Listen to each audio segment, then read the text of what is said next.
বলে সৎ পথে চলো, ঠাকুমা বলে সাহস ধরো, নানু বলে শিখতে হবে, নানি বলে ভালোবাসতেই হবে।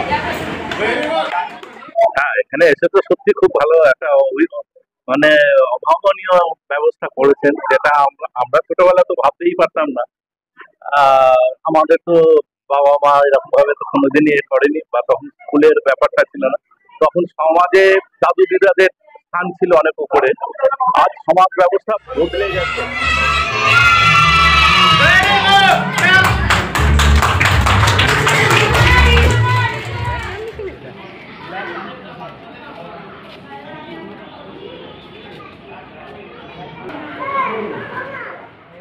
তারা সমাজে বিভিন্ন কারণে নিউক্লিয়ার ফ্যামিলি হয়ে গেছে, দাদু দিদাদের স্থান প্রায় হয়ই না। আপনার এই স্কুল যে সেই সম্মানটা ফিরিয়ে দিয়েছে, এটা খুব ভালো লাগে।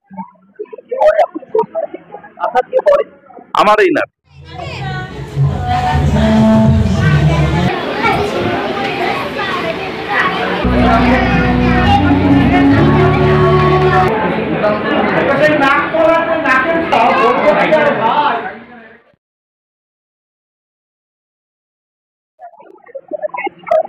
দেখো, এই যে স্কুলের একটা শিক্ষা, এই শিক্ষাটা বিশাল শিক্ষা, যে দাদু দিদা বা পুরনো তাদেরকে মান্যতা দিতে হবে। এই যে স্কুলের শিক্ষা, এটা খুব ভালো লাগতো। আর আমার মনে হয় যে এই স্কুল শুধু পড়াশোনা নয়, এই যে সামাজিক দায়বোধ যেটা, সেটা শেখাচ্ছে। এই স্কুলকে আমি আবারও অভিনন্দন জানাচ্ছি। আমার নাম ভাস্কর প্রামাণিক। আমি একটা বৃদ্ধাশ্রমে থাকি, সেই সূত্রেই আমার নাতি।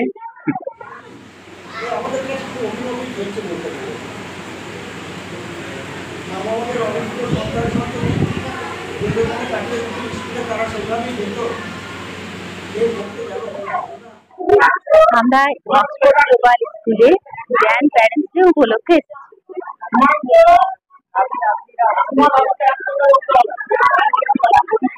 ভীষণ ভালো লাগছে, ভীষণ ভালো লাগছে। আজ মনে হচ্ছে সত্যি করে জাদুটা পাওয়া হয়েছে। স্কুল কর্তৃপক্ষে অশেষ ধন্যবাদ। আমরা চাইবো স্কুল আরো এগিয়ে যাক এবং প্রোগ্রাম প্রতি বছর যেন আরো আরো আরো সুন্দরভাবে করতে পারেন। আমাদের বাড়ি 5টাতে।